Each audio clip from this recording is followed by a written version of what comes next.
നമ്മുടെ ഫോട്ടോയും വന്നിട്ടുണ്ട്. അതെന്തിനാണ് അദ്ദേഹം അത് ചെയ്തതെന്നുള്ളത് എനിക്കറിയത്തില്ല. ശരിക്കും അത് കണ്ടപ്പോൾ, ആ തംബ്നെയിൽ കണ്ടപ്പോൾ ഞാൻ വിചാരിച്ചു, ദൈവമേ, ഞാൻ നെഗറ്റീവ് റിവ്യൂ ഒന്നും പറഞ്ഞിട്ടില്ലല്ലോ.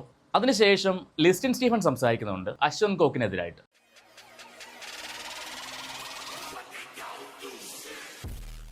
നിങ്ങൾ അറിഞ്ഞില്ലേ, നമ്മുടെ ഫോട്ടോയ്ക്ക് വെച്ചിട്ട് തംബ്നെയിൽ വന്നിട്ടുണ്ട്. പ്രിൻസ് ആൻഡ് ഫാമിലി മൂവിയെക്കുറിച്ച് നെഗറ്റീവ് റിവ്യൂ പറഞ്ഞവരുടെ കൂട്ടത്തിൽ നമ്മുടെ ഫോട്ടോയും വന്നിട്ടുണ്ട്. അതെന്തിനാണ് അദ്ദേഹം അത് ചെയ്തതെന്നുള്ളത് എനിക്കറിയത്തില്ല. ശരിക്കും അത് കണ്ടപ്പോൾ, ആ തംബ്നെയിൽ കണ്ടപ്പോൾ ഞാൻ വിചാരിച്ചു, ദൈവമേ, ഞാൻ നെഗറ്റീവ് റിവ്യൂ ഒന്നും പറഞ്ഞിട്ടില്ലല്ലോ എന്ന് ചിന്തിച്ചു. കാരണം ഞാനത് പോസിറ്റീവായിട്ട് എനിക്ക് ഒരുപാട് ഇഷ്ടപ്പെട്ട സിനിമയാണ് എന്നാണ് പറഞ്ഞിട്ടുള്ളത്. വലിയ വലിയ റിവ്യൂവേഴ്സ് ചെയ്ത പോലെ ഞാനത് ഒരു രീതിയിൽ പോലും നെഗറ്റീവായിട്ട് പറഞ്ഞിട്ടില്ല. പിന്നെ എന്തിനാണ് തംബ്നെയിൽ എൻ്റെ ഫോട്ടോ ചേർത്തതെന്ന് ഞാൻ ചിന്തിച്ചു പോയി. അങ്ങനെ ഞാൻ ആ വീഡിയോ കണ്ടു. വേറെ ആരുമല്ല, എൻ്റെ സുഹൃത്തായിരുന്ന മനു തന്നെയാണ്. അപ്പോൾ ആ വീഡിയോ കണ്ടപ്പോൾ അതിനകത്ത് എല്ലാവരും ഇങ്ങനെ നെഗറ്റീവ് പറഞ്ഞ ആൾക്കാർ, ഇപ്പം അശ്വന്ത് കോക്ക് ആയിക്കോട്ടെ, അല്ലെങ്കിൽ ഷെസാം ആയിക്കോട്ടെ, ഉണ്ണി വ്ളോഗ്സ് ആയിക്കോട്ടെ, ഇവരെല്ലാം സീക്രട്ട് ഏജൻറ്റ് സായി ആയിക്കോട്ടെ, ഇവരെല്ലാം പറഞ്ഞ വീഡിയോ വെച്ചതിൻ്റെ കൂട്ടത്തിൽ എൻ്റെതും കൂടെ വെച്ചിട്ടുണ്ട്. അതിനകത്ത് ഞാൻ അതിനകത്ത് തുടക്കത്തിലൊരു ഡയലോഗ് പറയുന്നുണ്ട്. അതായത് ഈ സിനിമ കണ്ടു തുടങ്ങിയപ്പോൾ, അല്ലെങ്കിൽ ആദ്യത്തെ കുറച്ച് സമയം കണ്ടപ്പോൾ എനിക്കതിൽ പവി കെയർടേക്കർ ആണോ അതോ ലൈഫ് ഓഫ് ജോസുകുട്ടിയാണോ ഇതുപോലെയൊക്കെ എനിക്ക് ഫീൽ ചെയ്തെന്ന് ഞാൻ പറഞ്ഞു.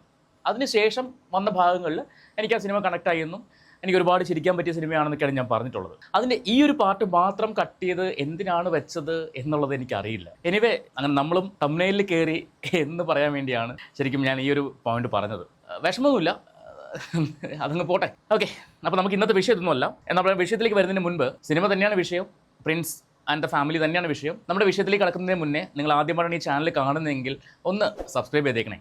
അതോടൊപ്പം തന്നെ ആ ബെല്ലൈക്കൺ കൂടി ഒന്ന് ഓൾ ഓപ്ഷൻ എനേബിൾ ചെയ്ത് വെച്ച് കഴിഞ്ഞാൽ നിങ്ങൾക്ക് എല്ലാ വീഡിയോകളും അപ്ലോഡ് ചെയ്യുമ്പോൾ തന്നെ നോട്ടിഫിക്കേഷൻ വരും. അപ്പോൾ ഇന്നത്തെ സബ്ജക്റ്റ് എന്ന് പറയുന്നത് നേരത്തെ പറഞ്ഞ പോലെ പ്രിൻസ് ആൻഡ് ദ ഫാമിലി തന്നെയാണ്. ഈ സിനിമയുടെ പ്രമോഷൻ സമയത്ത്, അതായത് ഈ സിനിമ റിലീസ് ആവുന്നതിന് മുൻപായിട്ട് ഇതിൻ്റെ പ്രൊഡ്യൂസറായ ലിസ്റ്റിൻ സ്റ്റീഫൻ ഒരു നടനെതിരായിട്ട് സംസാരിച്ചിട്ടുണ്ടായിരുന്നു. ആ നടൻ്റെ പേര് പറയാതെ, പക്ഷേ അന്ന് തന്നെ സോഷ്യൽ മീഡിയ ആ നടൻ ആരാണെന്ന് കണ്ടുപിടിക്കുകയുണ്ടായി. നിവിൻ പോളിയുടെ പേരിലാണ് അലിഗേഷൻ വന്നതെന്നൊക്കെ പറഞ്ഞിട്ട് സോഷ്യൽ മീഡിയ എടുത്തിട്ട് ലിസ്റ്റിൻ സ്റ്റീഫനെ ആഘോഷമാക്കി. അപ്പോൾ ഇപ്പോൾ ഈ സിനിമയുടെ സക്സസ് സെലിബ്രേഷൻ സമയത്ത് ധ്യാൻ ശ്രീനിവാസൻ വന്നിട്ട് പറയുകയാണ്, ഞാനാണ് ആ പ്രമുഖ നടൻ.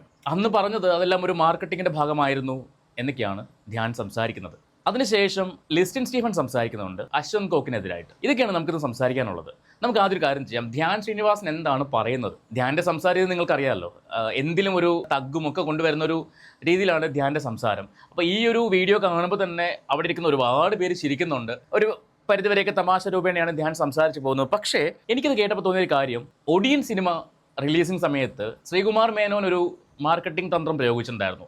ഒടിയൻ ഒരു മഹാസംഭവമാണ്, ഇത് ബ്രഹ്മാണ്ഡ സിനിമയാണ്, ഇതുപോലൊരു സിനിമ ഈ നാട്ടിൽ വന്നിട്ടില്ല എന്നൊക്കെയുള്ള രീതിയിലാണ് ശ്രീകുമാർ മേനോൻ ആ സിനിമ പ്രൊമോട്ട് ചെയ്തത്. അതുകൊണ്ട് തന്നെ ആ സിനിമ അധികം ക്ലച്ച് പിടിക്കാണ്ട് പോവുകയും ചെയ്തു. പക്ഷേ ഇവിടെ ലിസ്റ്റിൻ സ്റ്റീഫൻ ഉപയോഗിച്ച മാർക്കറ്റിംഗ് തന്ത്രം എന്ന് പറയുന്നത് ഒരു നടനെതിരെ ആരോപണം ഉന്നയിച്ചുകൊണ്ടായിരുന്നു. ഞാൻ അന്ന് നമ്മുടെ വീഡിയോയിൽ പറഞ്ഞിട്ടുണ്ടായിരുന്നു, ഇതൊരു മാർക്കറ്റിംഗ് തന്ത്രമാണോ, ഒരു പ്രൊമോഷൻ തന്ത്രമാണോ എന്ന് ഞാൻ പറഞ്ഞിട്ടുണ്ടായിരുന്നു. അതിന് ശരിവെക്കുന്ന പോലെയാണ് ധ്യാൻ ശ്രീനിവാസൻ സംസാരിക്കുന്നത്. അതെന്താണ് ഏതാണെന്നൊക്കെ ഉള്ളത് നമുക്ക് വഴിയെ നോക്കാം. ധ്യാൻ്റെ ആ ഒരു സ്പീച്ച് നമുക്കൊന്ന് കുറച്ച് കേട്ട് നോക്കാം. എന്താണ് ധ്യാൻ പറയുന്നതെന്ന് കേട്ട് നോക്കാം.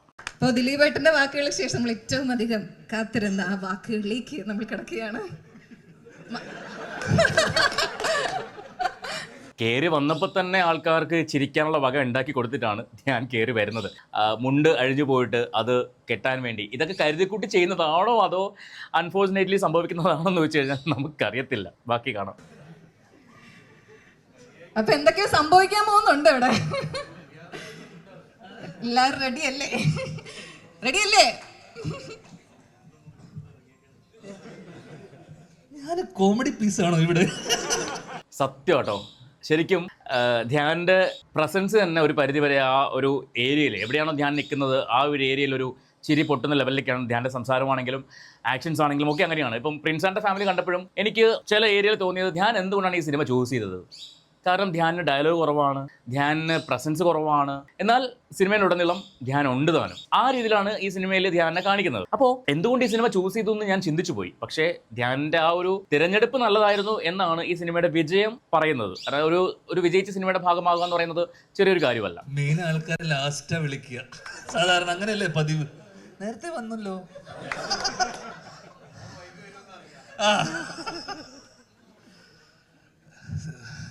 ഇങ്ങനെ സീരിയസ് ആയിട്ടൊന്നും സംസാരിക്കാൻ അറിയില്ല, എന്നാലും ഒരുപാട് സന്തോഷം. ചുളുവിലൊരു ഹിറ്റ് കിട്ടി.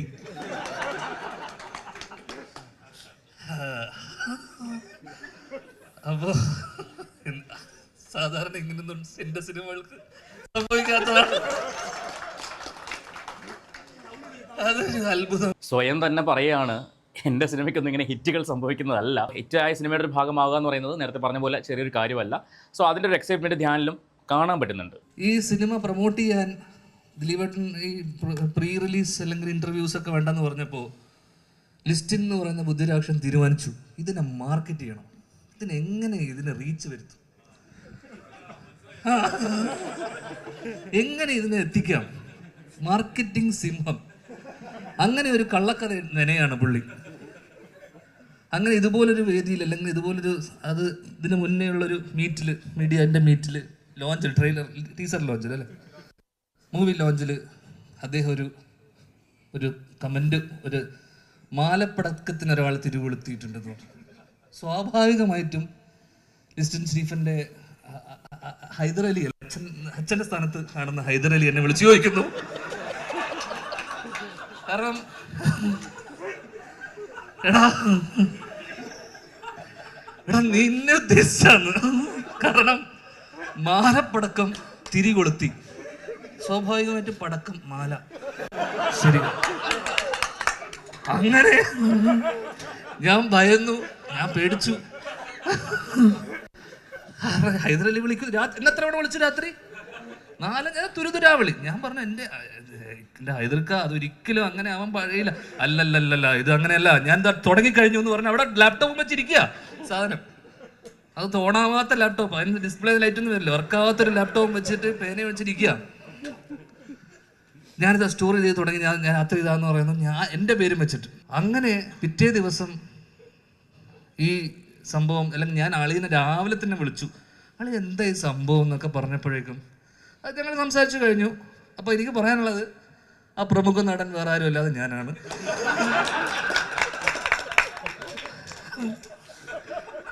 ഞങ്ങൾക്കിടയിലുള്ള പ്രശ്നങ്ങൾ ഞങ്ങൾ സംസാരിച്ച് തീർത്തിട്ടുണ്ട്. ഓക്കെ. ശരിക്കും ആ സംസാരം കേട്ടപ്പോൾ, ലിസ്റ്റിൻ സ്റ്റീഫൻ്റെ ആ സംസാരം കേട്ടപ്പോൾ എനിക്കും തോന്നിയൊരു കാര്യം ഇത് തന്നെയാണ്. ഒരു സിനിമയുടെ പ്രൊമോഷൻ വേദിയിൽ മറ്റൊരു സിനിമയിൽ മറ്റൊരു നടനെക്കുറിച്ച് സംസാരിക്കേണ്ട കാര്യമുണ്ടോ, അതൊരു തരം മാർക്കറ്റിംഗ് സ്ട്രാറ്റജി അല്ലേ എന്ന് എനിക്കും ഫീൽ ചെയ്ത കാര്യമാണ്. ഞാനിത് എൻ്റെ ആ വീഡിയോയിൽ വളരെ വ്യക്തമായിട്ട് പറഞ്ഞിട്ടുണ്ട്, എനിക്ക് അങ്ങനെ ഒരു സംശയമുണ്ടെന്ന് പറഞ്ഞിട്ടുണ്ട്. അപ്പോൾ അത് തന്നെയാണ് ഇവിടെ ധ്യാൻ ശരിവെക്കുന്നത്. അതൊരു മാർക്കറ്റിംഗ് തന്ത്രം തന്നെയായിരുന്നു. കാരണം ഏത് സിനിമയുടെ പ്രൊമോഷൻ വേദിയിലാണ് ഇത് സംസാരിച്ച് നിൽക്കുമ്പോൾ പ്രിൻസ് ആൻഡ് ദ ഫാമിലി, ആ പ്രിൻസ് ആൻഡ് ദ ഫാമിലിയുള്ള പേര് ഇടയ്ക്കിടയ്ക്ക് മുഴങ്ങി കേൾക്കാൻ മാത്രമേ ആൾക്കാർ ഇടിച്ചു കയറൂ എന്നുള്ളത് ലിസ്റ്റിൻ സ്റ്റീഫൻ അറിയാമായിരുന്നത് കൊണ്ട് അദ്ദേഹം അതവിടെ പ്രയോഗിച്ചു. അതൊരു മാർക്കറ്റിംഗ് തന്ത്രമാണ് എന്ന് തന്നെയാണ് ധ്യാൻ ഇവിടെ ശരിവെക്കുന്നത്. ഓരോ സിനിമയുടെയും പ്രൊമോഷൻ ഓരോ രീതിയിലായിരിക്കും. ചില ആൾക്കാർ പ്രൊമോഷൻ പ്രോഗ്രാമുകളോട് ചെയ്യും, ചില ആൾക്കാർ നെഗറ്റിവിറ്റി സ്പ്രെഡ് ചെയ്തുകൊണ്ട് പ്രൊമോട്ട് ചെയ്യും, ചില ആൾക്കാരിലൂടെ തന്നെ പ്രൊമോട്ട് ചെയ്യും. അപ്പോൾ ഇങ്ങനെ പല രീതിയിലാണ് സിനിമകളെന്നല്ല എന്തും പ്രൊമോട്ട് ചെയ്യുന്നത്. അന്ന് എല്ലാവരും നിവിൻ പോളിയുടെ പുറകെ, നിവിൻ പോളിയാണ് ആ നടൻ എന്നൊക്കെ പറഞ്ഞിട്ട് ഭയങ്കരമായിട്ട് സംസാരിച്ചിട്ടുണ്ടായിരുന്നു. അത് വലിയൊരു വാർത്തയായിട്ട് മാറുകയും ചെയ്തു. പക്ഷേ നിവിൻ അതിൽ പ്രതികരിച്ചതായിട്ട് ഞാൻ കണ്ടില്ല, പ്രതികരിച്ചൊന്നും എനിക്ക് അറിയില്ല. ഇദ്ദേഹത്തിൻ്റെ തന്നെ അടുത്ത സിനിമയിൽ നിവിൻ അഭിനയിക്കുന്നുണ്ട്, അതിൻ്റെ വീഡിയോ ഒക്കെ നമ്മൾ കണ്ടതുമാണ്. ഇപ്പോൾ അതിൻ്റെ അപ്ഡേറ്റ് എന്താണെന്നൊന്നും നമുക്ക് വ്യക്തമല്ല. ഇനിയാണ് മെയിൻ സംഭവത്തിലേക്ക് വരുന്നത്. ഈ സിനിമയെക്കുറിച്ച് റിവ്യൂ പറഞ്ഞ് അശ്വന്ത് കോക്കിനെ കുറിച്ച് ലിസ്റ്റിൻ സ്റ്റീഫൻ ഈ പ്രോഗ്രാമിൽ സംസാരിക്കുന്നുണ്ട്. എന്തുകൊണ്ട് അശ്വന്ത് കോക്കിന് ഈ സിനിമ ഇഷ്ടപ്പെട്ടില്ല? ഞാനും ഈ സിനിമ കണ്ടു കഴിഞ്ഞിട്ട് അശ്വന്തിൻ്റെ റിവ്യൂ കണ്ടപ്പോൾ ഞാനും ചിന്തിച്ചൊരു കാര്യമാണ്, എന്തുകൊണ്ട് അശ്വന്ത് കോക്കിന് സിനിമ ഇഷ്ടപ്പെട്ടില്ല, എന്തായിരിക്കും അതിന് കാരണം? അതിൻ്റെ ഉത്തരമാണ് ഒരു പക്ഷേ ലിസ്റ്റിൻ സ്റ്റീഫൻ ഇവിടെ പറയുന്നത്. അശ്വന്ത് കോക്കിൻ്റെ റിവ്യൂവിനകത്ത് പറയുന്നുണ്ട്, ചുറ്റുമിരിക്കുന്ന എല്ലാവരും ചിരിക്കുന്നുണ്ടായിരുന്നു, പക്ഷേ എനിക്ക് അങ്ങോട്ട് കണക്ട് ആയില്ല, എനിക്ക് അങ്ങോട്ട് ചിരി വന്നില്ല എന്ന് പറയുന്നുണ്ടായിരുന്നു.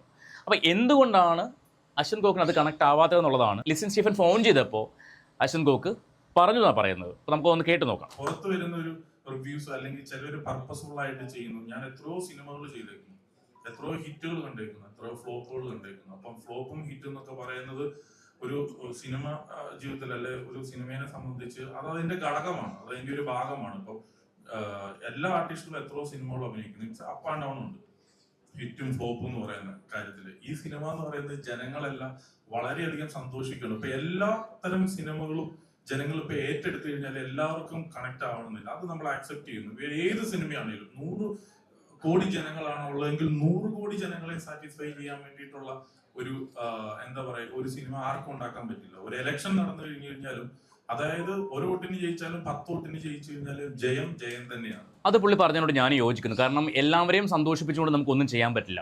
ഇപ്പോൾ എത്ര ആളുകളുണ്ടോ അത്രയും പേർക്കും ഇഷ്ടപ്പെടുന്ന സിനിമ എടുക്കാൻ അങ്ങനെ പറ്റില്ല. ചില ആൾക്കാർക്ക് ഇഷ്ടപ്പെടും, ചില ആൾക്കാർക്ക് ഇഷ്ടപ്പെടില്ല.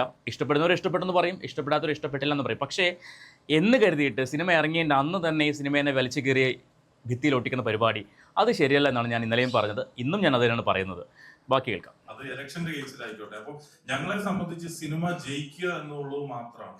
അതായത് ഒരു നല്ല സിനിമ എടുത്തു, നന്നായിട്ട് ഒരു നല്ല റിസൾട്ട് കിട്ടും, അതിന്റെ കറക്റ്റ് ആയിട്ടുള്ള ഓഡിയൻസിലേക്ക് ആ സിനിമ കൊണ്ടുപോയി എത്തിക്കുക എന്നുള്ളതാണ് ആ സിനിമയുടെ പിന്നിൽ പ്രവർത്തിക്കുന്നവരുടെ ലക്ഷ്യം. അത് അതിന്റെ നിർമ്മാതാവായിക്കോട്ടെ. ഇതൊരു ഫാമിലി സിനിമയാണെങ്കിൽ ഇത് ഫാമിലി ഓഡിയൻസിനെ വന്നിട്ട് ടാർഗറ്റ് ചെയ്യിക്കുക. ഇത് നമ്മളൊരു യൂത്ത് പോലെയുള്ള, അല്ലെങ്കിൽ ഇപ്പൊ ഒരു എത്രയോ യൂത്ത് സിനിമകൾ ഇറങ്ങുന്നു, അങ്ങനത്തെ സിനിമകൾ ഇറങ്ങുമ്പോൾ നമ്മൾ അങ്ങനത്തെ ഓഡിയൻസിനെ ടാർഗറ്റ് ചെയ്തായിരിക്കും ആ സിനിമ ഇറങ്ങുന്നത്. ഉറപ്പായിട്ടും ഈ സിനിമ കണ്ടപ്പോൾ എനിക്കതൊരു ഫാമിലി ഓറിയന്റഡ് സിനിമയായിട്ട് തന്നെയാണ് തോന്നിയത്. അല്ലാണ്ട് ഒരു മാസ് മൂവിയോ അല്ലെങ്കിൽ മസാല മൂവിയോ ഒന്നുമല്ല. ഫാമിലി ഓറിയന്റഡ് സിനിമ തന്നെയാണ്. ഫാമിലിയായിട്ട് പോയി കാണുന്ന, പ്രത്യേകിച്ച് ഇന്നലെ പറഞ്ഞു ഹസ്ബൻഡ് വൈഫുമായിട്ട് പോയി കാണാൻ പറ്റുന്ന ഒരു സിനിമ തന്നെയാണ്. ഇനി അശ്വന്തിനെ കുറിച്ച് പറയുന്ന കാര്യമാണ് നമുക്ക് മെയിനായിട്ട് കേൾക്കേണ്ടത്. അതൊന്ന് കേട്ടു നോക്കാം. എന്നെ സംബന്ധിച്ച് പറയുകയാണെങ്കിൽ ഈ റിവ്യൂസ് ഒക്കെ ഞാനും കാണാറുണ്ട്. അപ്പോൾ നമ്മൾ സിനിമയിൽ പോയിട്ട് തന്നെ കോക്ക് എന്ന് പറയുന്ന ഒരാളുടെ റിവ്യൂ ഇവന്റ് ഉണ്ട്. അതായത് നെഗറ്റീവ് ആയിട്ട് കിട്ടും. അത് കഴിഞ്ഞ് കഴിഞ്ഞപ്പോൾ എനിക്ക് നമ്മുടെയൊക്കെ പടത്തിന് എത്രയോ പടങ്ങളിൽ നെഗറ്റീവ് റിവ്യൂസ് ഞാൻ കേട്ടിട്ടുണ്ട്, അനുഭവിച്ചിട്ടുണ്ട്. ഇത് കഴിഞ്ഞ് കഴിഞ്ഞപ്പോൾ ഞാൻ അദ്ദേഹത്തെ വിളിച്ചിട്ട് ചോദിച്ചു, എന്താണ് ഇങ്ങനെ ഒരു നെഗറ്റീവ് ഇടാനായിട്ട് കാണുന്നത്? അപ്പം അവൻ തന്നെ പറഞ്ഞു, എന്റെ പൊന്നുഭായി എന്നോട് പറഞ്ഞതാണ്, എന്റെ പൊന്നുഭായി ആ തിയേറ്ററിൽ ഇരിക്കുന്നവർ മുഴുവൻ ചിരിക്കുന്നുണ്ട്, എനിക്കിത് ചിരിക്കാൻ പറ്റുന്നില്ല എന്നോട് പറഞ്ഞു. ഞാൻ പറഞ്ഞു അതിപ്പോ എന്താണ് പ്രശ്നം? അപ്പൊ ഞാൻ ഈ പുള്ളിയുടെ ഇന്റർവ്യൂകൾ കുറച്ച് പ്രാവശ്യം കണ്ടു. ഇത് എന്തിനാ ഡീറ്റെയിൽ ആയിട്ട് പറയുന്നതെന്ന് പറഞ്ഞു കഴിഞ്ഞാൽ, ഈ പുള്ളിയുടെ ഇന്റർവ്യൂവിൽ പുള്ളി പറയുന്നുണ്ട്, ഞാൻ അവിടെ നാട്ടിൽ പാതിരാത്രിക്ക് ചെല്ലാറുള്ളൂ, ഞാൻ അവിടെ നാട്ടുകാരായിട്ട് യാതൊരു ബന്ധമില്ല, എനിക്ക് അവിടെ ഉള്ള നാട്ടുകാരായിട്ട് യാതൊരു പരിചയമൊന്നുമില്ല. അപ്പൊ അതുകൊണ്ടിട്ട് അങ്ങനെയുള്ള സൊസൈറ്റിയിൽ ജീവിക്കുന്ന, സൊസൈറ്റിക്കുള്ളിൽ ജീവിക്കുന്ന പുള്ളിയുടെ ഒരു വേറിട്ടൊരു ലൈഫുണ്ട്. അപ്പോ അങ്ങനെയുള്ള ഒരാൾക്ക് ഇത് എത്രത്തോളം കണക്ട് ആവണം എന്നില്ല. പക്ഷെ പുള്ളി ഇപ്പൊ ഈ ഒരു റിവ്യൂ ചെയ്ത് കഴിഞ്ഞപ്പോൾ ഞാനിത് സംസാരിച്ച് ചോദിച്ചു കഴിഞ്ഞപ്പോൾ പുള്ളി പറഞ്ഞു, ഞാനിപ്പോ അങ്ങനെ പറഞ്ഞാൽ എന്താ, ഇപ്പൊ നിങ്ങൾക്ക് സന്തോഷമായി, ഇപ്പൊ ഏതായാലും ഞാൻ പറയുന്നത് തന്നെയല്ലല്ലോ ശരി, ഇപ്പൊ ജനങ്ങളെല്ലാരും എന്നെ ഇപ്പൊ തിരിച്ചു തെറി പറയുന്നുണ്ടല്ലോ. അപ്പൊ അത് തന്നെ എന്താന്ന് വെച്ചാൽ എന്റെ റിവ്യൂ ചിലപ്പോ കണക്ട് ആവും, ചിലപ്പോ അപ്പൊ പുള്ളി തന്നെ പറയാണ് എന്റെ തന്നെ റിവ്യൂ ചിലപ്പോ കണക്ട് ആവും, കണക്ട് ആവാതെ ഇരിക്കുന്നു. അപ്പൊ ഇത്രയേ ഉള്ളൂ. ഈ അശ്വന്തുക്ക് തന്നെ എന്നോട് പറഞ്ഞു കൺഗ്രാജുലേഷൻസ്. അത് മൊബൈലിൽ തന്നെ പുള്ളി അതായത് മെസ്സേജ് ആയിട്ട് തന്നെ അയച്ചു. കാരണം പുള്ളിക്ക് പറയുമ്പോ അങ്ങനെ കൊടുക്കാനായിട്ട് പറ്റുള്ളൂ. അപ്പം ഇത് പറഞ്ഞു വന്നത്, ഇതൊക്കെ ഓരോരുത്തരുടെ, ഞങ്ങളുടെ തന്നെ സിനിമയില് ദിലീപേട്ടന്റെ ക്യാരക്ടർ തന്നെ പറയുന്നുണ്ട്, നിങ്ങൾക്കൊരു അഭിപ്രായം ഉണ്ടെങ്കിൽ അത് നിങ്ങളുടെ മാത്രമാണ്, അത് പൊതു സമൂഹത്തിന്റെ അല്ല. അപ്പൊ നെഗറ്റീവ് റിവ്യൂ കണ്ടപ്പോൾ കോക്ക് ഈ പ്രിൻസ് ആൻഡ് ഫാമിലി മൂവിയെ കുറിച്ച് നെഗറ്റീവ് റിവ്യൂ ആണ് പറഞ്ഞിരിക്കുന്നത്. ആ റിവ്യൂ കണ്ടപ്പോൾ ലിസിൻ സ്റ്റീഫൻ കോക്കിനെ വിളിച്ചു എന്നാണ് പറയുന്നത്.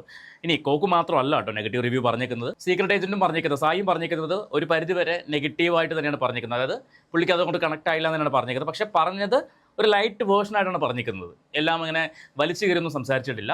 അതുപോലെ ഷെസാം പറഞ്ഞതും നെഗറ്റീവ് തന്നെയാണ്. അതായത് ഇഷ്ടപ്പെട്ടില്ല, കണക്ട് ആയില്ല എന്ന് തന്നെയാണ് പറഞ്ഞത്. ഉണ്ണി വ്ലോഗ്സ് പറഞ്ഞതും കണക്ട് ആയില്ല എന്ന് തന്നെയാണ്. അശ്വന്ത് മാത്രമല്ല അത് പറഞ്ഞത്. പക്ഷേ ഇദ്ദേഹം വിളിച്ചത് അശ്വന്തിനെ മാത്രമായിരുന്നു. കാരണം അശ്വന്ത് ഈ സിനിമയുടെ പല ഭാഗങ്ങളും, അത് അശ്വന്തിൻ്റെ ഒരു റിവ്യൂയുടെ ഒരു രീതിയാണ്, ആ സിനിമയെ വലിച്ചു കീറി, അല്ലെങ്കിൽ അശ്വന്ത് തിയേറ്ററിൽ സിനിമ കാണാൻ പോകുന്നത് തന്നെ ഈ സിനിമയിൽ എന്ത് നെഗറ്റീവ് ഉണ്ടെന്ന് കാണാൻ വേണ്ടിയായിരിക്കും. ഞാൻ പലപ്പോഴും ചിന്തിക്കുന്ന ഒരു കാര്യമാണ്, ഒരു ട്രാവൽ വ്ളോഗർ ട്രാവലിംഗ് എക്സ്പ്ലോർ ചെയ്യാൻ വേണ്ടി പോകുന്ന പേരിൽ പോയിട്ട് അവർ വീഡിയോ എടുത്ത് യൂട്യൂബിൽ അപ്ലോഡ് ചെയ്യുമ്പോൾ അവർക്ക് പേയ്മെൻറ്റ് വരും. അപ്പോൾ അവരുടെ എയിം എന്ന് പറയുന്നത് ആ ട്രാവലിംഗ് എൻജോയ് ചെയ്യുന്നതിലുപരി ഇവിടെ എന്ത് കണ്ടന്റ് ഉണ്ടാക്കാം എന്നായിരിക്കും ചിന്തിക്കുന്നത്. ഇതുപോലെ തന്നെ ആയിരിക്കും ഒരു പക്ഷേ സിനിമ കാണാൻ പോകുന്ന ആൾക്കാർ, അല്ലെങ്കിൽ ഇപ്പോൾ റിയാക്ഷൻ വ്ളോഗേഴ്സ് തന്നെ, അവരൊരു ദിവസം രാവിലെ എഴുന്നേറ്റ് കഴിഞ്ഞാൽ ഇന്ന് എന്ത് കോണ്ടന്റ് കിട്ടും എന്നായിരിക്കും തപ്പുന്നത്. ഇപ്പോൾ ഞാനൊക്കെ ചെയ്യുന്നത് അത് തന്നെയാണ്. എന്ന് പറഞ്ഞ പോലെ അശ്വന്ത് ചിലപ്പോൾ സിനിമ കാണാൻ പോകുന്നത് ഈ സിനിമയ്ക്കകത്ത് എനിക്ക് എന്ത് നെഗറ്റീവ് പറയാൻ പറ്റും എന്ന് നോക്കിക്കൊണ്ടായിരിക്കാം. അതുകൊണ്ടായിരിക്കും ഒരു പരിധിവരെ അദ്ദേഹത്തിന് സിനിമ എൻജോയ് ചെയ്യാനോ ഇഷ്ടപ്പെടാനോ പറ്റാത്തത്. ഇത് എൻ്റെ കാഴ്ചപ്പാടാണ്, എൻ്റെ മാത്രം കാഴ്ചപ്പാടാണ്. 100 പേരുണ്ടെങ്കിൽ 100 പേർക്ക് കണക്ട് ആയ സാധനം അശ്വന്തിന് കണക്ട് ആയില്ലെങ്കിൽ അത് ആരുടെ മിസ്റ്റേക്കാണ്? സിനിമയുടെ മിസ്റ്റേക്കാണോ? ആ 100 പേരുടെ മിസ്റ്റേക്കാണോ? അതോ അശ്വന്തിൻ്റെ മിസ്റ്റേക്കാണോ? ഇത് അശ്വന്ത് തിരിച്ചറിയേണ്ട കാര്യമാണ്. അല്ലെങ്കിൽ ഈ സിനിമയെക്കുറിച്ച് നെഗറ്റീവ് പറഞ്ഞ ആൾക്കാർ തിരിച്ചറിയേണ്ട കാര്യമാണ്. എന്തുകൊണ്ട് നിങ്ങൾക്ക് കണക്ട് ആയില്ല, നിങ്ങളെ ചുറ്റുമുള്ള ആൾക്കാർക്ക് കണക്ട് ആയി, നിങ്ങൾക്ക് കണക്ട് ആയില്ലെങ്കിൽ അത് ആരുടെ മിസ്റ്റേക്ക് ആണെന്ന് അവനവനെ സ്വയം ചോദിക്കേണ്ട കാര്യമാണ്. ഇപ്പം ഈ സിനിമയെ വലുതാക്കിയിട്ട് എനിക്ക് പ്രത്യേകിച്ച് ഒന്നും നേട്ടമൊന്നുമില്ല കേട്ടോ. അത് ഞാൻ എടുത്ത് പറയുകയാണ്. അശ്വന്തിൻ്റെ പേര് തന്നെ ഞാനും എടുത്തെടുത്ത് പറയാൻ കാരണം ഇയാളാണ് ഈ പടത്തെ വലിച്ചു കീറിയിട്ടുള്ളത്. ബാക്കി ആരും അങ്ങനെ കഥാപരമായിട്ടൊന്നും സംസാരിച്ചിട്ടില്ല. പക്ഷേ പുള്ളി അങ്ങനെയല്ലോ ചെയ്യുന്നത്. അതുകൊണ്ടാണ് ഞാൻ പുള്ളിയുടെ പേര് തന്നെ എടുത്ത് പറഞ്ഞുകൊണ്ടിരിക്കുന്നത്. ഇപ്പോൾ അശ്വന്ത് നെഗറ്റീവ് പറയുന്നത് ഒരു പരിധി വരെ അതിൻ്റെ സോഴ്സ് എന്ന് പറയുന്നത് അല്ലെങ്കിൽ അതിൻ്റെ കാരണം എന്ന് പറയുന്നത് നെഗറ്റീവ് പറയുമ്പോൾ ഇൻ കേസ് ആ സിനിമ വിജയിച്ചു കഴിഞ്ഞാൽ കുറേ അധികം ആൾക്കാർ വന്ന് അശ്വന്തിനെ പഞ്ഞിക്കിടും. സ്വാഭാവികമായിട്ടും അശ്വന്തിൻ്റെ വ്യൂസ് കൂടും. വ്യൂസ് കൂടുമ്പോഴേക്കും അയാൾക്ക് ഇൻകം കിട്ടും. പോസിറ്റീവ് പറഞ്ഞു കഴിഞ്ഞാൽ എങ്ങാനും ആ സിനിമ പൊളിഞ്ഞു പോവുകയാണെങ്കിൽ അതിനും ആൾക്കാർ വന്ന് അശ്വന്തിനെ പഞ്ഞിക്കിടും. സ്വാഭാവികമായിട്ടും കമൻറ്റ് കൂടും. കമൻറ്റ് കൂടുമ്പോൾ വ്യൂസ് കൂടും. വ്യൂസ് കൂടുമ്പോൾ ഇൻകം കൂടും. അൾട്ടിമേറ്റ് എന്ന് പറയുന്നത് മണി തന്നെയാണ്. അതുകൊണ്ടായിരിക്കാം അശ്വന്ത് ശരിക്കും കാടടച്ച് വെടിവെക്കുന്നു എന്ന രീതിയിലാണ് ലിസിൻ സ്റ്റീഫൻ ഇവിടെ സംസാരിക്കുന്നത്. ഇനി ലിസിൻ പറഞ്ഞത് തൊണ്ട തൊടാതെ വെഴുങ്ങാൻ പറ്റുമോ എന്ന് ചോദിച്ചാൽ എനിക്കറിയില്ല. കാരണം തൊട്ട് മുന്നേ നമ്മൾ കണ്ടു ഈ സിനിമയുടെ പ്രൊമോഷൻ വന്നപ്പോൾ ഒരു നടൻ തെറ്റിൻ്റെ മാലപ്പടക്കത്തിന് തിരികൊളുത്തി എന്ന് പറഞ്ഞ വ്യക്തിയാണ് ധ്യാൻ വന്നിട്ട് പറയുന്നു അത് പ്രൊമോഷൻ്റെ ഭാഗമായിരുന്നു പറയുന്നു. അപ്പോൾ അങ്ങനെയുള്ളൊരു വ്യക്തി ഇവിടെ അശ്വന്തിനെ വിളിച്ച് ഇങ്ങനെ സംസാരിച്ചു എന്ന് പറയുമ്പോൾ അത് പൂർണ്ണമായിട്ട് വിശ്വസിക്കണമെന്ന് ചോദിച്ചു കഴിഞ്ഞാൽ അത് ലിസിൻ സ്റ്റീഫനും അശ്വന്ത് കോക്കിനും മാത്രമേ അറിയത്തുള്ളൂ. ഇവർ തമ്മിൽ സംസാരിച്ചിട്ടുണ്ടോ വിളിച്ചിട്ടുണ്ടോ എന്താണെന്നുള്ളത്. എന്തായാലും പ്രിൻസ് ആൻഡ് ഫാമിലി എന്ന് പറഞ്ഞ പടം എനിക്ക് ഇഷ്ടപ്പെട്ടു. എനിക്ക് കണക്റ്റായി. അശ്വന്തിന് കണക്റ്റ് ആയില്ലെന്ന് പറയുന്നു. അപ്പോൾ അതിൻ്റെ എന്തുകൊണ്ട് കണക്റ്റ് ആയില്ല എന്നുള്ള കാര്യമാണ് ലിസിൻ സ്റ്റീഫനോട് അശ്വന്ത് സംസാരിച്ചതെന്ന് പറയുന്നു. ഒപ്പം ലിസിൻ പറഞ്ഞ ഒരാൾ ആ ഒരു പ്രമുഖൻ താൻ തന്നെയാണെന്ന് ധ്യാൻ ശ്രീനിവാസനും പറയുന്നു. അതൊരു മാർക്കറ്റിംഗ് തന്ത്രമായിരുന്നു എന്നൊക്കെയാണ് ധ്യാനും പറഞ്ഞു വെക്കുന്നത്. സോ ഈ വീഡിയോയെക്കുറിച്ചും അല്ലെങ്കിൽ ഈ ഒരു വിഷയത്തെക്കുറിച്ചും നിങ്ങളുടെ അഭിപ്രായം എന്താണെന്നുള്ളത് നിങ്ങൾ കമൻറ്റ് ബോക്സിൽ എഴുതുക. നിങ്ങൾ ചാനൽ സബ്സ്ക്രൈബ് ചെയ്തിട്ടില്ലെങ്കിൽ സബ്സ്ക്രൈബ് ചെയ്യുക. അതോടൊപ്പം തന്നെ ആ ബെല്ലൈക്കൺ കൂടി ഒന്ന് ഓൾ ഓപ്ഷൻ എനേബിൾ ചെയ്ത് വയ്ക്കുക. നമുക്ക് പുതിയൊരു വീഡിയോ ആയിട്ട് വീണ്ടും കാണാം.